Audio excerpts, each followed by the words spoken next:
Morning, everybody. Morning, Caspian. Back it up just a little. I was thinking about this before we started rolling. Y'all have become a really pivotal part of my daily routine, and I'm grateful for that. Genuinely, this little ritual, sitting down with the cat, opening a book, talking it through with you, keeps me grounded. It reminds me who I am and what I'm supposed to be doing today. Not in some abstract way, in a real, okay, get up and do the next right thing kind of way. And I want to be honest about something. I love parables. I love allegories. I think there's a reason Jesus taught that way instead of just handing people a list of rules. A story sticks, a list doesn't. You can argue with a rule. It's a lot harder to argue with it's a lot harder to argue with a story that just shows you yourself. Joseph Campbell, a hero with a thousand faces. Why do you think we like movies? Why do you think we like programs? We see ourselves in them. So here's one I come back to a lot. It's from Emmett Fox and it's called Bear Hugs Kettle. The setup is simple. Some hunters out west leave a camp for a minute. Kettle's on the fire, water's boiling, and an old bear wanders up, sees the lid dancing around on top of the kettle, and he grabs it. Boom. Naturally, it burns him instantly. And here's the part that gets me every time. Instead of letting go, the bear's only instinct is to hug it tighter. That's the only defense he's got. So the tighter he hugs it, the worse it burns him. And the worse it burns him, the tighter he hugs it. Round and round, self inflicted, the whole way down.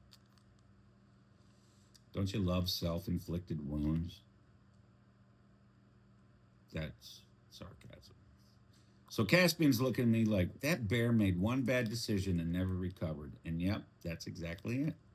Because here's the translation: the kettle is every grievance you've ever held onto, every resentment, every old wound you've rehearsed so many times you could perform it from memory. And the thing is, we don't get burned once and walk away. We hug it tighter. We bring it up again. We tell the story to a new person like it's the first time. We lay awake replaying the conversation, writing the comeback we should have said. We pick the kettle up every single morning like it might not burn us this time. And it always does. Same as the bear. The hard truth is this, and it's one I've got to sit with, is that the wound doesn't get a chance to heal as long as we keep hugging it. Not because the original burn wasn't real, it was. Somebody actually did something, but the reburning, the daily burning, that one's on us. That's the part within our control. Drop it once and the body starts healing. Hug it for the thousandth time, and you're choosing the burn all over again. Fox gives this almost playful instruction at the end. Whenever you catch yourself rehearsing a grievance, say to yourself sternly, bear hugs kettle. And then think about maybe God instead. I love that because it's not complicated. It's not a 5-step process, it's a redirect. Catch the thought, name what you're doing. I am currently hugging a kettle. This isn't advice, folks. These are suggestions. Savi? And consciously turn your attention somewhere else, towards gratitude, towards purpose, toward whatever your morning practice points you to, somewhere that isn't the burn. I think about this with my own stuff. Old resentments from jobs, people, situations I've replayed 100 times, more than they deserved. And every time the common denominator wasn't the original event. It was how long I kept hugging it. So today, if something comes up, and something probably will, see if you can catch yourself in the act. Notice the hug, notice the burn, and just for today, see if you can set it down a little sooner than you did yesterday. So, just for today, I will notice when I'm hugging a kettle. Just for today, I will practice setting grievances down instead of rehearsing them.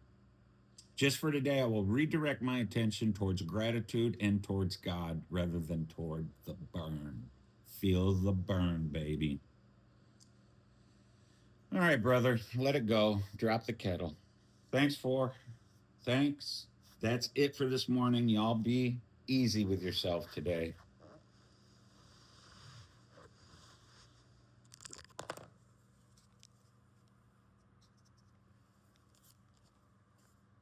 Say goodbye.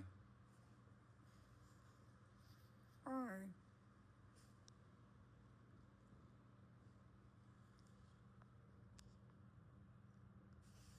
Later.